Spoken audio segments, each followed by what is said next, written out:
From trauma to purpose. Come and join us on Uplift to find out what our next guest has to say.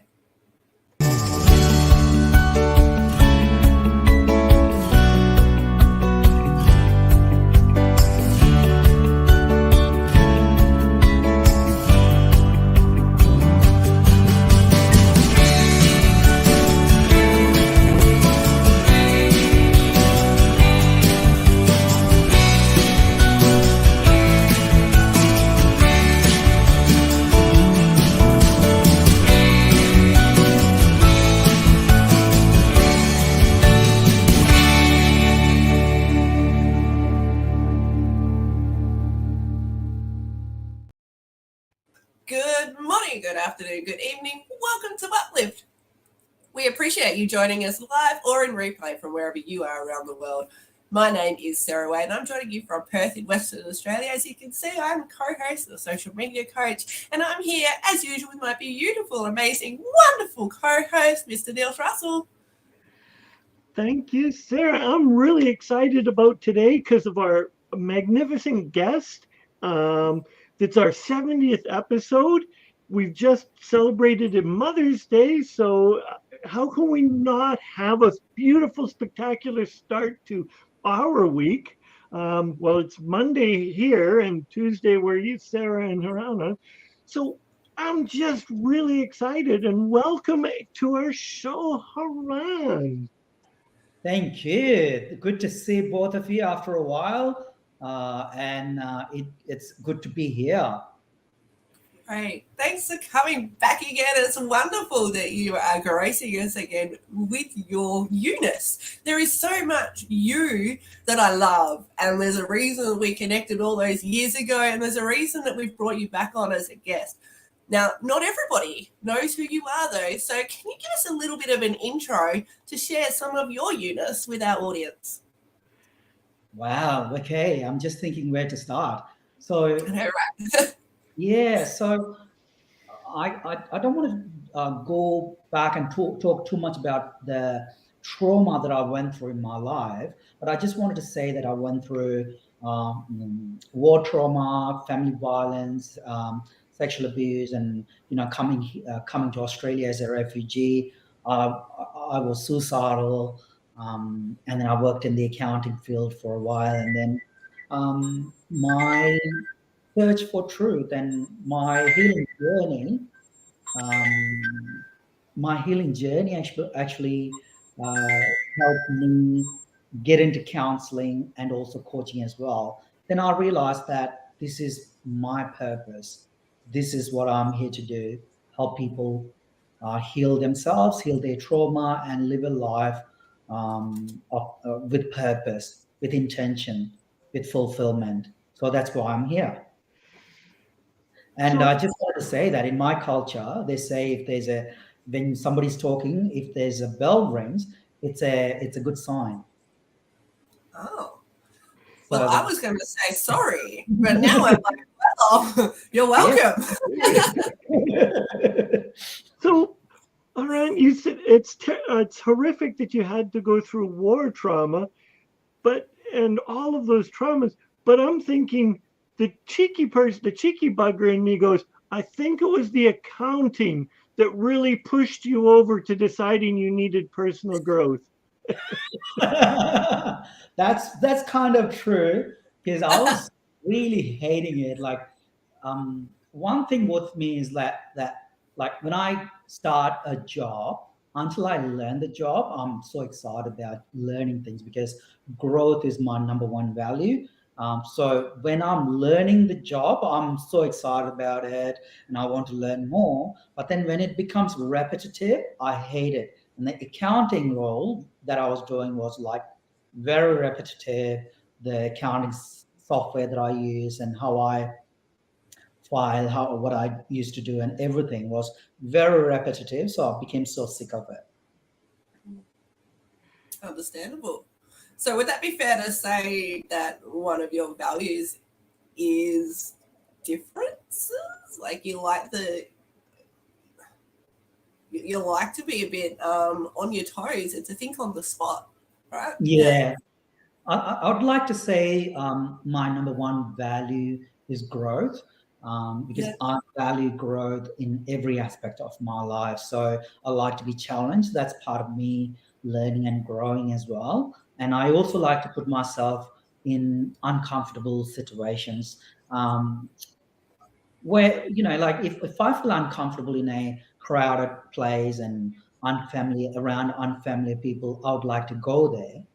In the past, I was a person I wouldn't go and say hello or anything, but nowadays, if I feel uncomfortable, I would go around and say hello, just because I was feeling uncomfortable, just to challenge myself. So that's where I see my growth is. So this is just a small example, but in life, every aspect of all aspects of my life, if I don't like to be confronted about something, then I would like to talk about those things, dig deeper, and really talk about things.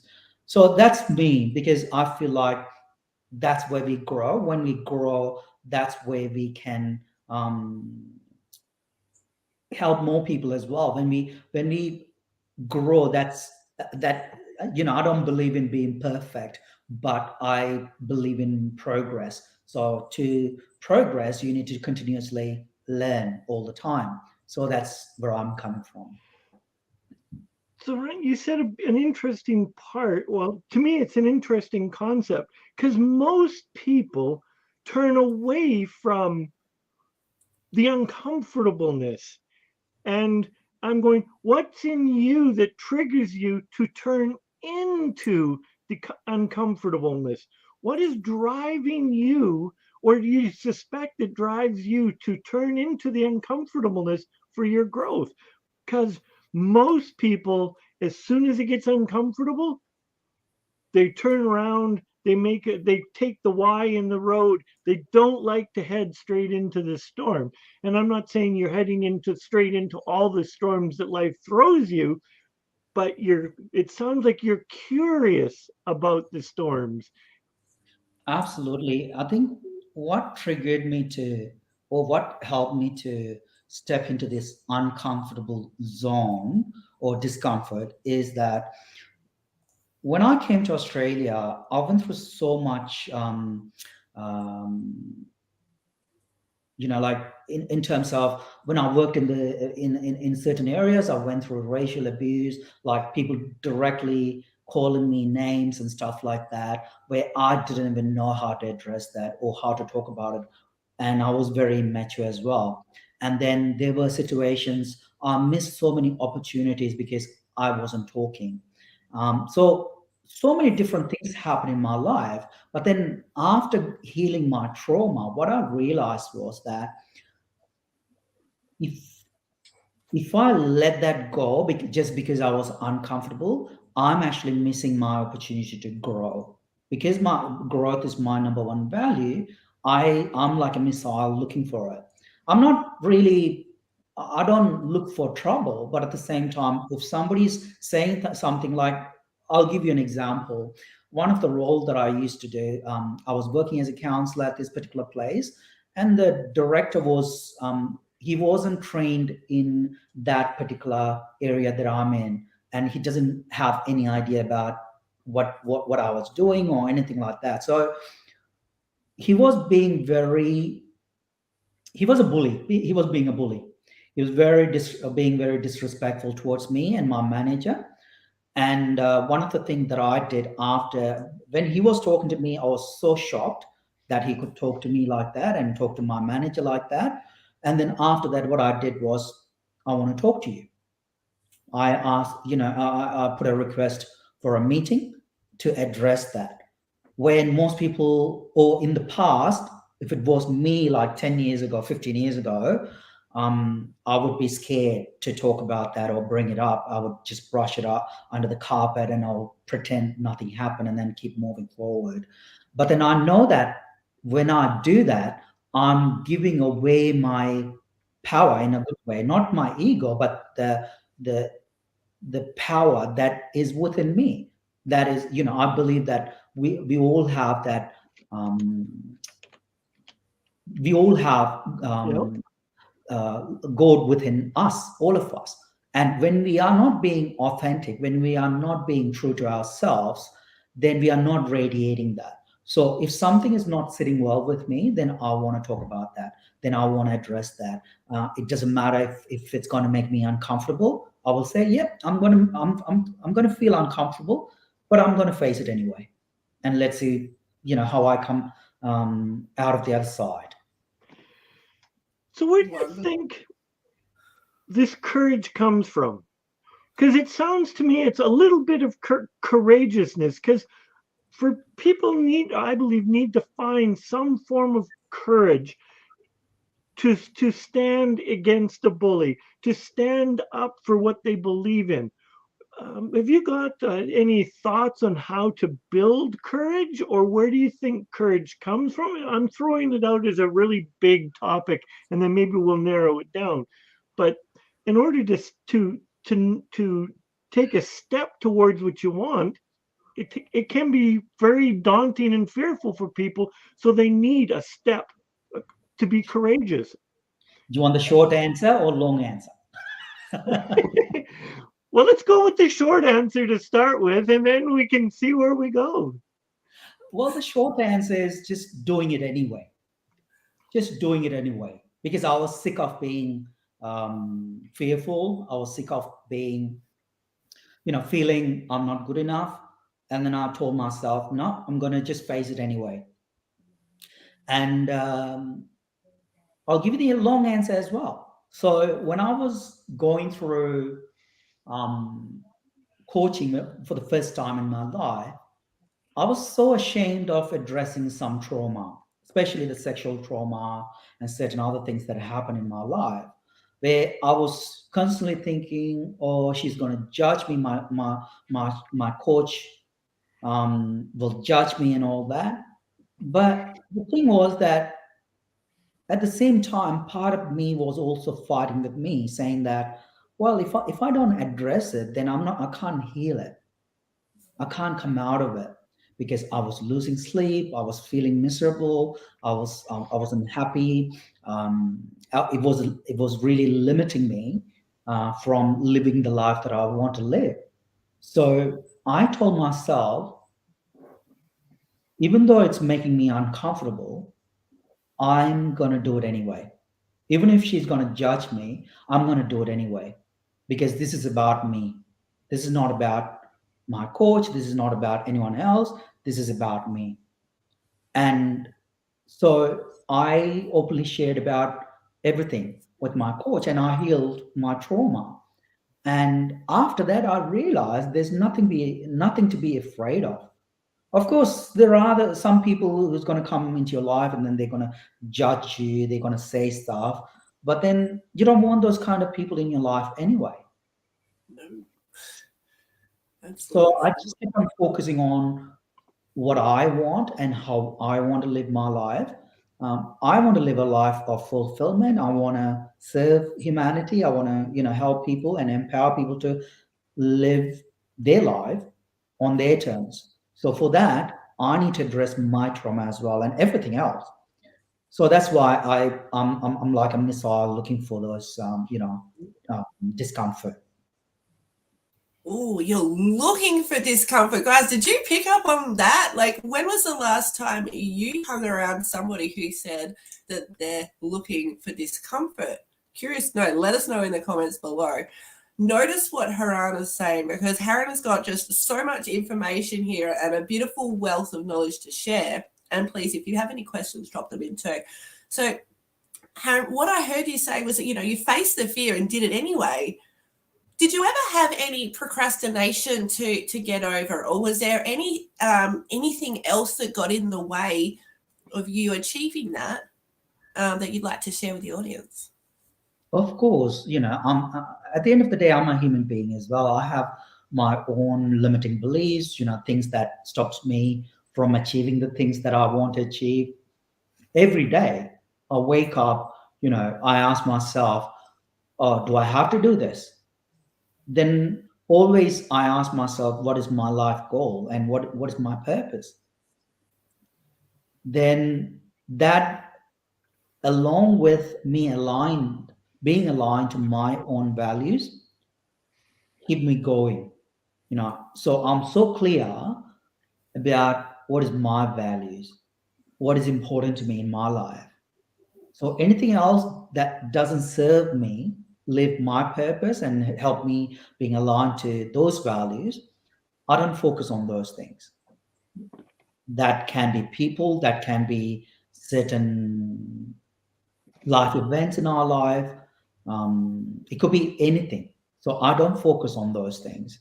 Sometimes you may have to, but then I always come back to, why am I here? Why am I doing this? What is my purpose? So I keep on asking myself, and then that keeps me on track. So every day, of course I procrastinate.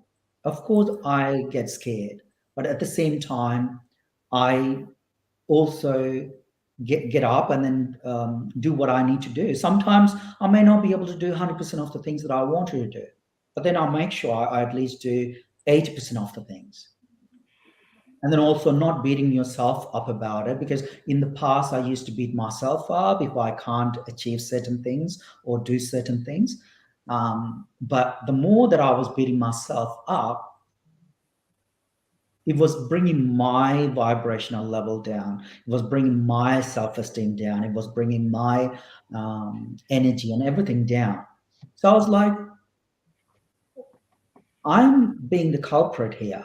I'm actually bringing myself down. I'm beating myself up. I'm saying bad things about myself. And this is not really serving me live my purpose at all. So constantly working with myself helped me live like that. Yeah. So you've listed said purpose a couple times, and I've stood naked in front of a mirror and I have looked for the labels to see, and I don't come with a purpose. And it's like, it doesn't say, Neil, you're what? How did you, what did you do to figure out your purpose? Was it like a lightning bolt from heaven, or was it you stub your toe and go, oh my gosh, this is what I need to do? What was your journey like to understanding what you were here to fulfill? Well, very good question. And I didn't stand naked and ask those questions, but the thing was that that came with doing a lot of work on myself, to be honest with you, and it wasn't easy. And in the beginning, it wasn't clear to me what I wanted to do, because I believed I wanted to do certain things in my life, but those values and beliefs were programmed by my society, by my parents and friends, and it wasn't me. But then when I started working with myself, and when I started clearing my trauma, when I started healing all the past, that's when I started realizing, everything that happened in my life, there's a purpose for that. I really understood that. When I realized that, I felt like whatever I have gone through, I'm not a victim, actually. It's like what I was saying before, and what you said, like, in my culture, when there's if I say something, and then if there's a ring, if there's bell rings, it's a good sign. So the meaning that I gave to everything that happened in my life changed all of a sudden, because I learned so much from them. It gave me so much strength. And some people also misunderstand me for saying that whatever happened in my life, it was all part of my learning. But without those life experiences, I wouldn't be where I am today. It gave me so much strength, to be honest. And at the same time, I'm not going around trying to make other people's life miserable, because I went through so much pain in my life. And when I healed my past, it allows me to help other people heal their life as well, and be more empathetic and understanding, rather than making it about me. So when you start working with yourself, it gives you so much clarity around who you are and what you want to do. And also part of that is also a lot of spiritual work that I've done and continue to do as well, like doing meditations and a lot of other stuff that I do. It gave me a lot of clarity.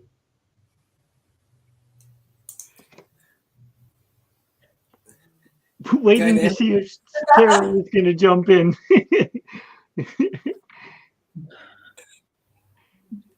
So I love. So what do you think came first?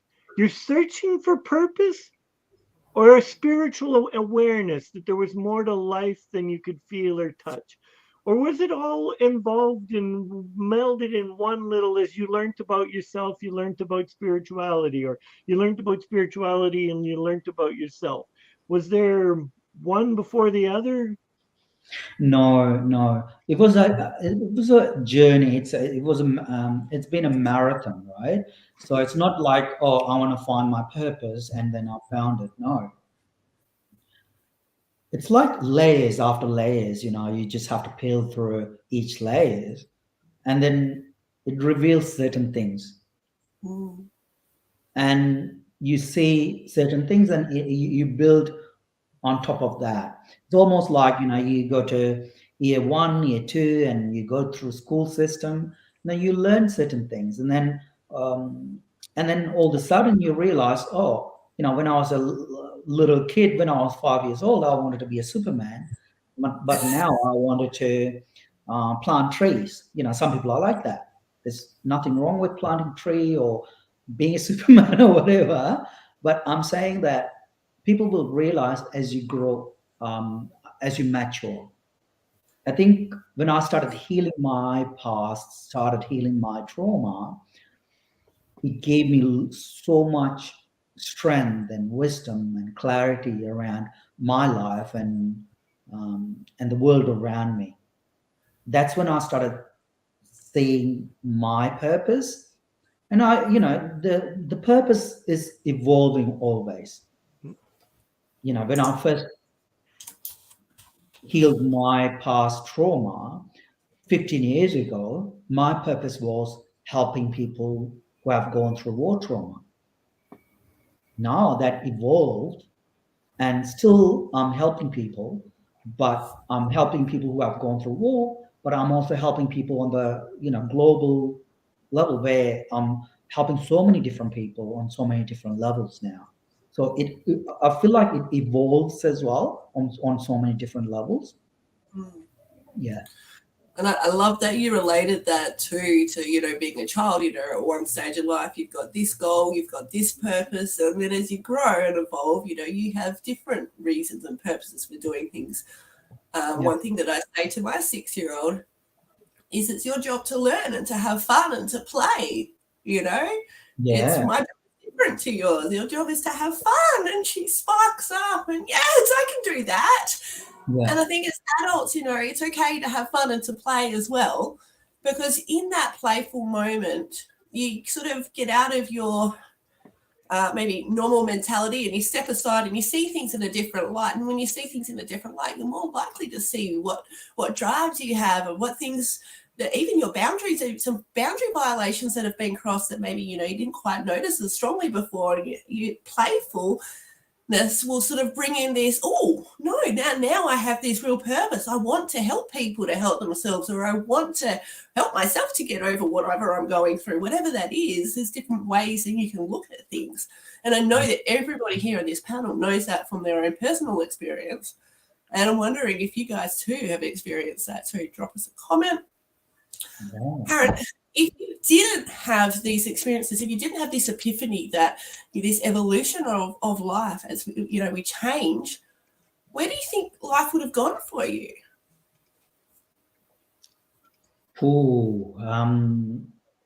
I think I'll probably living like everyone else, just focusing on my family and probably getting married, having kids, and there's nothing wrong with that. But, just a smaller circle rather than a bigger circle, where I feel like my purpose is not within that small circle anymore. It's widened and expanded on so many different levels. So I think I'll be doing something else, and maybe I wouldn't even know how to manage my own emotions, how to communicate, how to help people or do anything. And if I haven't had any of those experiences in my life, I won't be even empathetic towards other people who have gone through similar kind of life experiences in their lives. So it gave me an understanding and helped me build that empathy towards other people, helped me have a little bit more kindness towards other people, and be able to make my heart center bigger in a way that's going to help everyone. Yeah. I love that we're all three of us here on the panel are reaching out globally, and we're not reaching out globally from a place of ego and I'm better than you. But when you move to a global, we actually are forcing ourselves to learn even more. Because what I can say in North America may not be culturally acceptable somewhere else. So I am learning to be I personally am learning to be far greater respectful for others and in other ways of thinking. Yeah. And Haran, that you came from a particular culture and then you moved into a particular culture, and having just to learn the differences and is remarkable in itself as a growing opportunity, sometimes a very negative growing opportunity, but a growing opportunity nonetheless. Yeah, absolutely. I think it's depending on every individual's how you look at it, right? Perspective. So I don't think it's about ego, but it's about, some people might be doing it because they want more validation, or they want to be seen. They want they want to somehow look good in other people's eyes or whatever. But at the same time, I think when you personally go through trauma, and then also you see other people going through that, and then you want to help people on a global level, I think that's totally different. That's how I look at it. I feel like that's a strength in a good way, rather than you want to save the world. Some people say it. You can't save the whole world, but you can save people who come to you. And like I get people come to me sometimes, and then we have a chat. It's on a strategy call, and some people don't want to do the coaching call with me. That's okay, because people are not ready for coaching, and some people don't really understand how healing their trauma can help them live a happier life. So people are not ready sometimes. But then when people come to you, in the past, I'm like, I'm almost begging them to sign up with me in the past, because I know I can help them heal their past trauma and live a happy and fulfilled life. But then now I know that people probably need to go through some other life experiences, and people are not ready to take responsibility for their past, and they need to learn to take responsibility and accountability and commit to something. So it's not my job to save everyone. So understanding that, and then realizing that in a good way, that allowing people to grow in their own way. It's like, you can't force a flower to blossom. You have to let it be, and you can only nurture it and allow that flower to blossom on its own time. We've got a viewer's just popped in and said that whilst they haven't experienced trauma, they certainly have experienced trauma. And I think, the way that we deal with our traumas can be so different. And I wonder if like myself and many others, you know, you can be used to feeling that trauma and the environment you're in, and you get so comfortable in the uncomfortable, where it was first uncomfortable, that breaking through of that trauma and breaking free can really bring about a fear of success. And I feel like that fear of success is so multifaceted. You mentioned before that onion, Haran, and I was like, yeah, it's like, I feel like that onion is so powerful for so many people, for so many ways. So as we're breaking through our own glass ceilings and getting out of that yucky mode, whatever that is, and by the way, no one here is saying go ahead and experience trauma. We want you to experience trauma.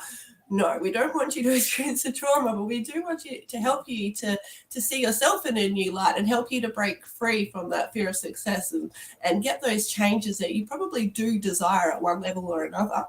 So for you, the fear of success, like, guys, I'm sure you felt that before. How would you relate that to our audience? Yeah, absolutely. See, in the past, I was really scared of success. And I didn't want to be seen as a different person by my friends or family. And I also felt like if I start becoming successful, some of my friends may not be able to relate to me. They may kind of stop talking to me or whatever, right? And then that happened. But what I realized was that as you grow older, you still love them. It doesn't mean that you are better than anyone else. It doesn't mean that they are less than you or whatever. But then you are here to grow. That's what I understood, that we are all here to grow. And as you grow, it can be financially, or it can be intellectually, or in any different ways that we all grow.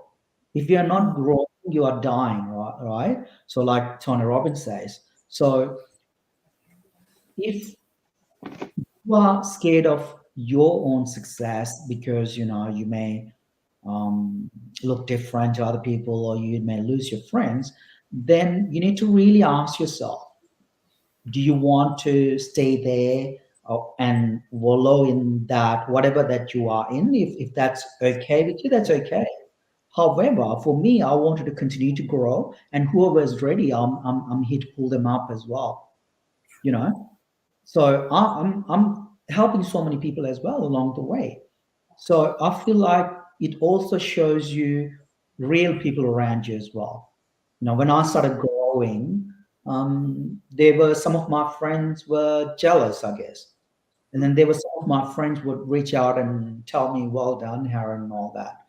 So it showed me who my real friends are, who are those people who want to see me succeed in life.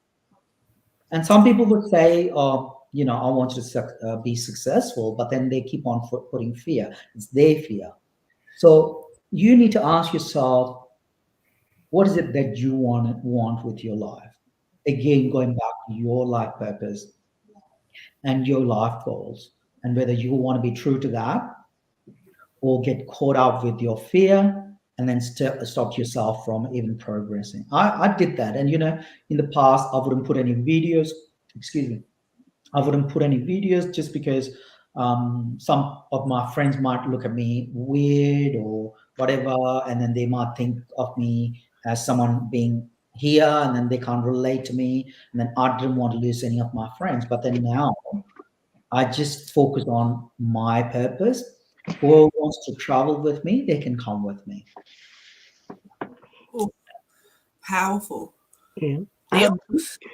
It's fun because success means different things.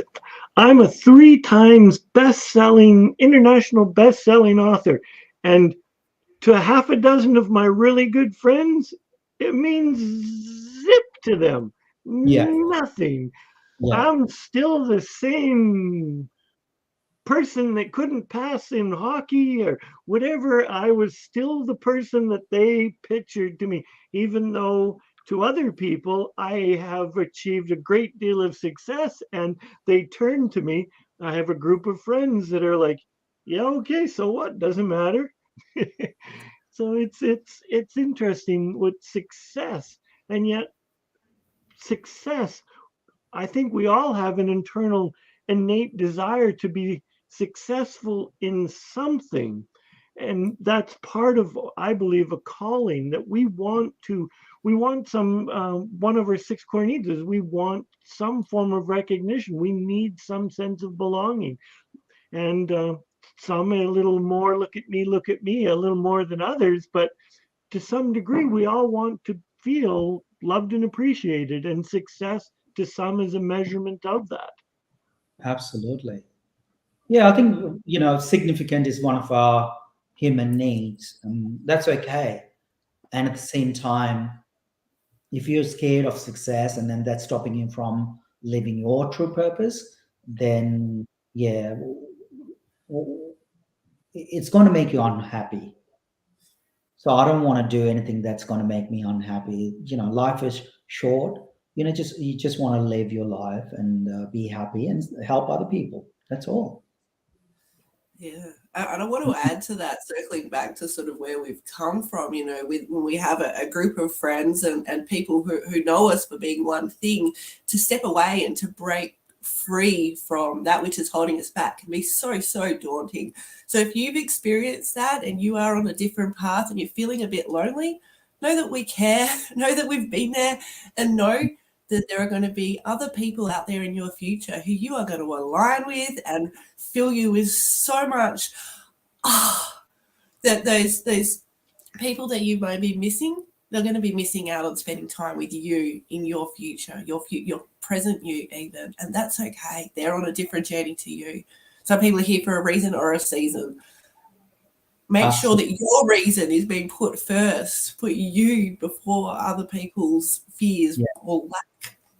Yeah, absolutely. And one of the things that I noticed, I was scared of success. And then as I started growing, I started making a lot of new friends, different friends who were vibrating on my level, on my thinking level. And then I started looking at them and thinking that, wow, I'm learning so much from them. And I'm actually, they are helping me and I'm helping them, and we are all helping other people as well. So this is even better than what was there before in my life. And again, it's not coming from a space where your old friends were any less than you, but they are on a different consciousness level or different growth level and different journey in their life. And you are on a different journey in your life. So you need to, if you're not embracing that, sometimes you end up facing a lot of challenges until you learn your lessons, right? That I strongly believe in that. But sometimes, the universe gives you so much opportunities to grow. And when we are not really embracing that, then we face a lot of challenges. And these challenges comes into our life to learn and grow. And if you're still not taking it, then you're going to face more challenges until you learn and grow. We've got a viewer who's mentioned one of my favourites, 𝗴𝗵𝗺. And if you haven't as yet read The Myth of Normal, please do yourself a favour and get it from the library, go buy yourself a copy, but get in there. There is so much gold in there. And absolutely love his stuff personally. I'm curious, Neil and Haran, who would you recommend to other people as a leader in the field that they can look into? Obviously, we're here because we're amazing too, but who else, apart from the people that you see on the screen, would you recommend? For me, it was Dr. Joe Dispenza. And you guys? Off the top of my head, Dr. John Demartini, Tony Robbins. There's just lots. There's a lot, yeah. Yeah, I learned from so many different teachers, gurus, and within the last 15, 20 years. I love Tony Robbins. I love Dr. Joe Dispenza. I love Sadhguru. I love Deepak Chopra. I love Dr. Demartini. And there are so many amazing people. And also ask yourself, who you resonate with as well. And then when you connect with them, you learn more. So it allows you to grow. I want to say too that, you know, if you don't like the way that someone, like for me, I have a thing with some accents or some people's the tone of voice. Like I can't listen to someone squeaky. I just can't engage for too long. It just, I don't know, flosses my brain too much, and I'm disinterested. And I don't particularly like the sound of Dr. Joe Dispenza's voice, so I won't listen to any of his meditations. However, I absolutely love his work, and I will go through his books like without any problems.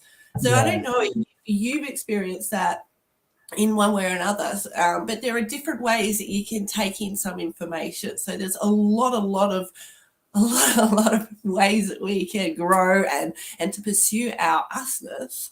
Have you guys experienced that too? Have you like, I just can't listen to that noise? Yeah. And one of the other things that I love to do is everyone that we listed and they all had teachers and masters. I like to go find out who taught them.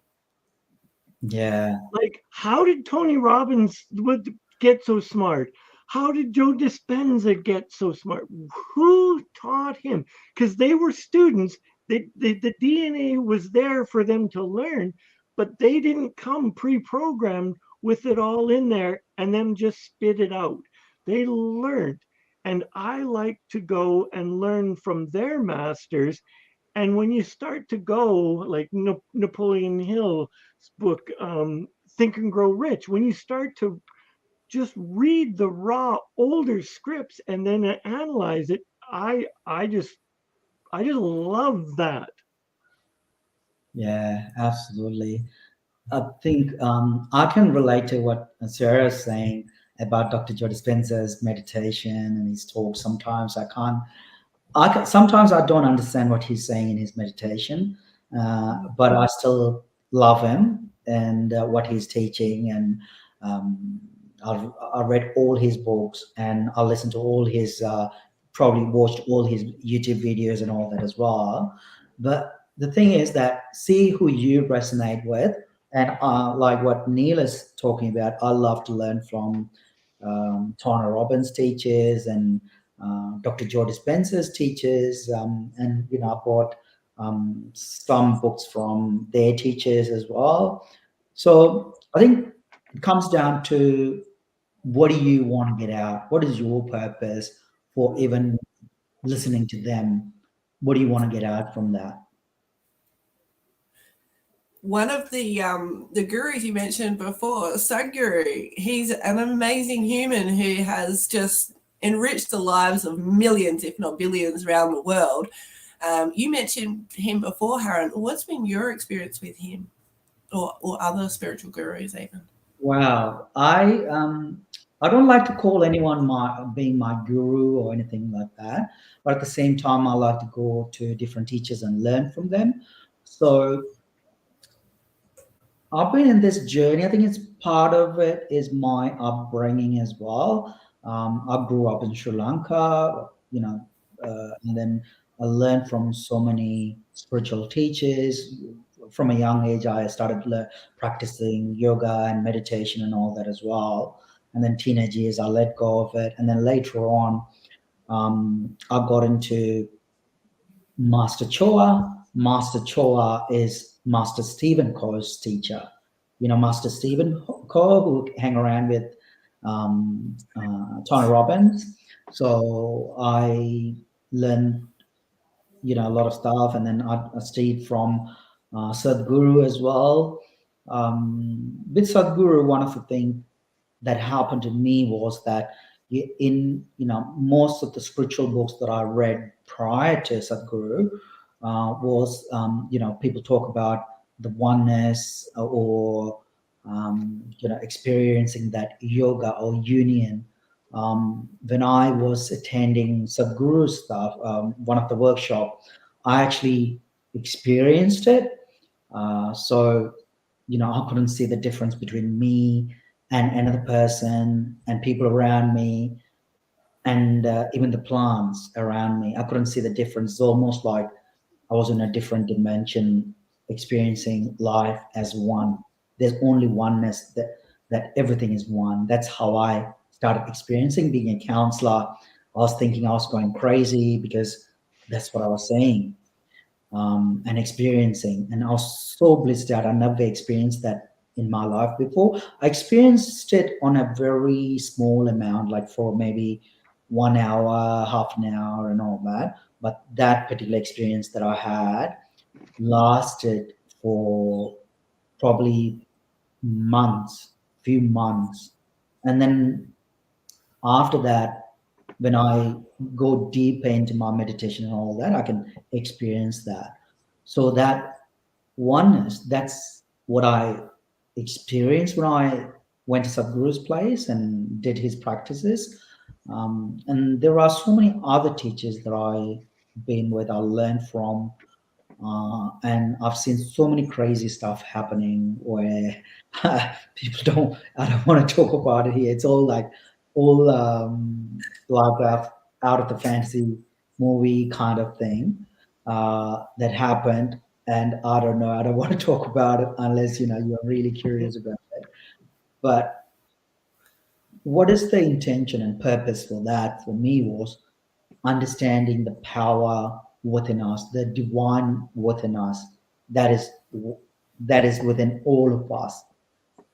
And if we don't respect ourselves, then we are not respecting God. If we are not loving ourselves, we are not, if somebody says that they love God or they love Jesus or they love Allah or they love Muhammad or they love Lord Shiva or whatever, and then they hurt themselves, they harm themselves, they hate themselves, then you're not being honest. So when you realize all of them are within you, then you'll really see that you can't really bring yourself to hurt yourself in any way. So I'm looking at the clock and I'm going, oh my gosh, we've almost used 50 minutes up. And Wow. And I'm like, yeah, but for people to come work with you, you actually have a program and it looks something like this. So can you tell us about what your 5-day free training looks like or is? Yeah, so I have challenges. I run challenges on a regular basis, free challenges, masterclass, so people get to experience what I do. And the service that I offer is more holistic. It's not just focusing just therapeutic models and all that, and it's not traditional counseling. So I'm not talking about the problem all the time. It's more solution focused, building strategies, and also working with your mindset to heal your past and help you move forward. So that's what I focus on. So when I'm working with people, this, you can start from here, or you can start joining my Facebook group. It's called the Happiness Mission. So that's where I share a lot of contents there, specifically for my people there. I have more than 1,600 people in there. And then I also share a lot of contents on my Facebook profile as well, and then Instagram and other social medias as well. However, if you want to know my work, probably I would like to invite you to join my Facebook group, the Happiness Mission. And then you can see, and even, I think you can just get those free contents as well from me, and ask me any questions. I answer questions there, going live, and so it will be helpful as well. Yeah, in that way. What wonderful. And Sarah, would you know anything about this? Yes, I do. So reels are one of my favorite things to do, and I will be hosting another really 5-day challenge next week. Perth, Western Australia. It is 10 to 11 a.m. Come and join us. Come ask me for information. This is for you if you are interested in short form video and you're like, oh, maybe I don't have enough time, or what do I put in it, or is this actually a shiny object, or could I actually be a bit more visible online using Reels? If any of these questions have come to mind for you, send me a message. Come and join us in really next week. We would love to have you. And Neil. So, Sarah, but I have no creative talent. Can I make a reel that people would actually look at? Probably not. No, that's not true. That's not true at all. Look, I've noticed that a lot of people are quite uncomfortable on camera, and they feel like they've got a block. Thing is that I know you as a creative writer and human that you are definitely into would be, oh, I'm hitting lights and everything over here, would be interested in this. And you, the audience, if you are feeling a little bit of like, but I don't have the time to learn new technology or new skills, what's really handy about this, or should I say really handy about this, there's a lot of mindset in really to help you to get over those stumbling blocks, which I feel like is something that holds so many people back. It's tied into that fear of failure and that fear of success. Just saying, it might be worth looking at. Yeah. And little old me, as an author, I'm realizing that so many people have a problem with habits. And writing is a process of habit. You just need to get into a process. And one of the ways that I help people get into it is to deal with it of gratitude. Like when we're grateful for the things in our life, life becomes easier. And when life becomes easier, we're able to write more and more and more.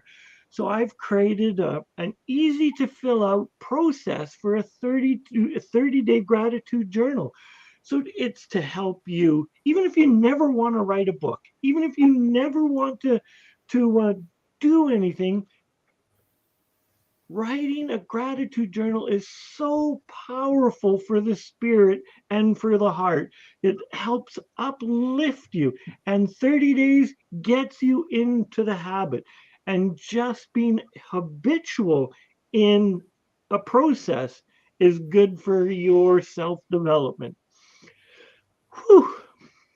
So on that then, Neil, I've noticed that a lot of people have the desire to journal, and maybe we'll buy a journal and maybe write it for the first day or two, and then feel like what I've got to put in there isn't, I don't want to destroy the pages, like what my thoughts are thinking aren't worth the paper that I'm putting it on.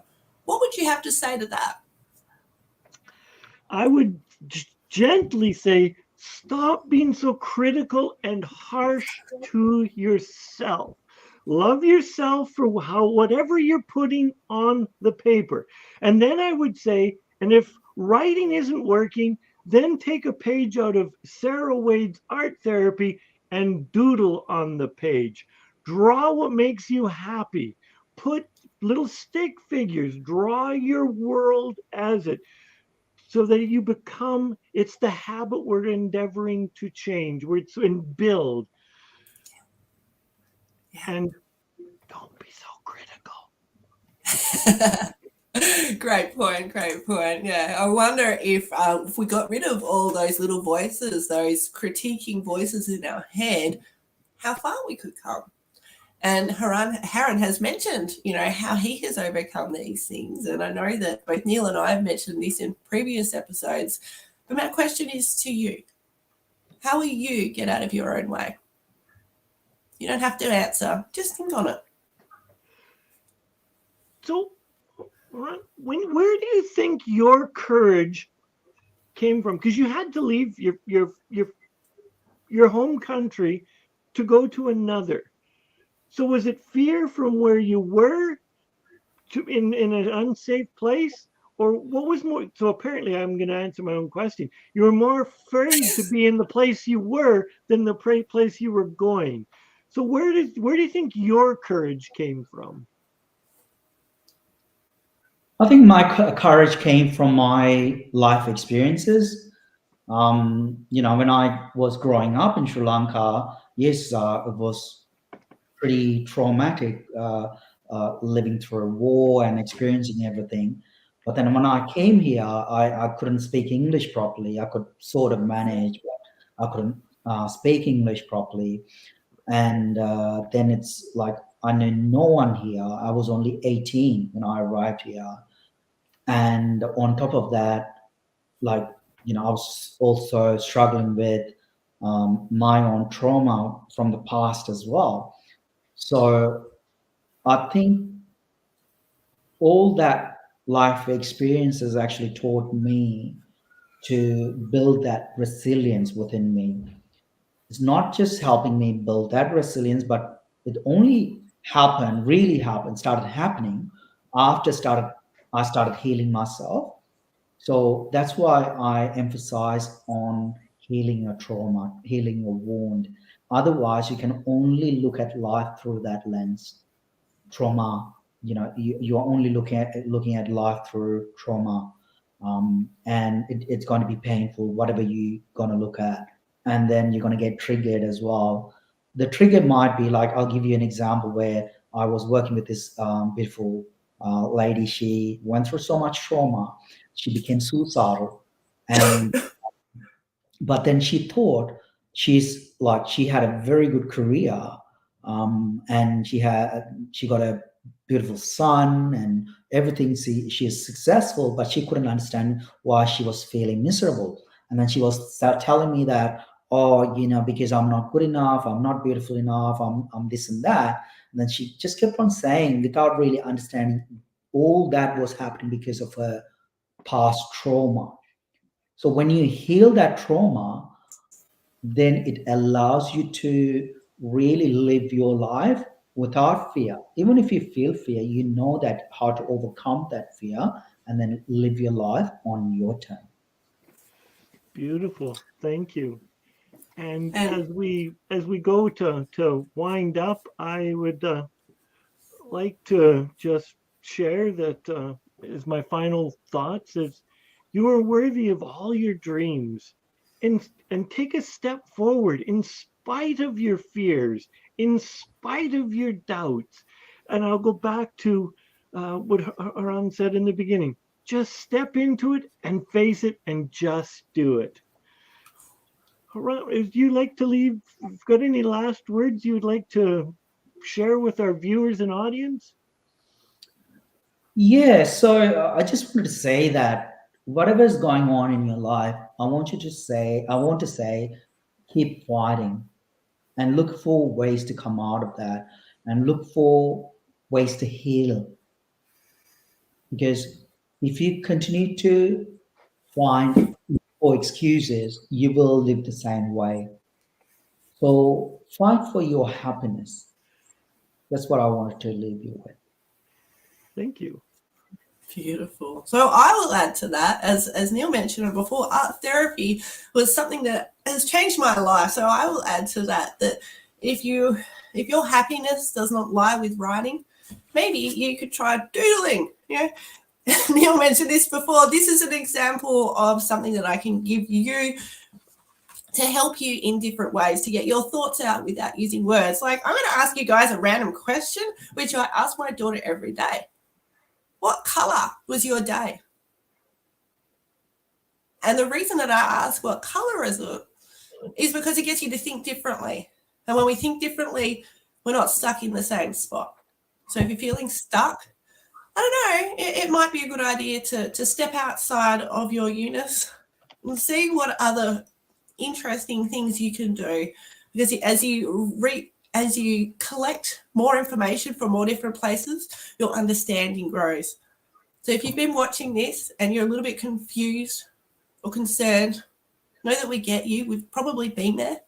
Feel free to reach out to us. You're worth it.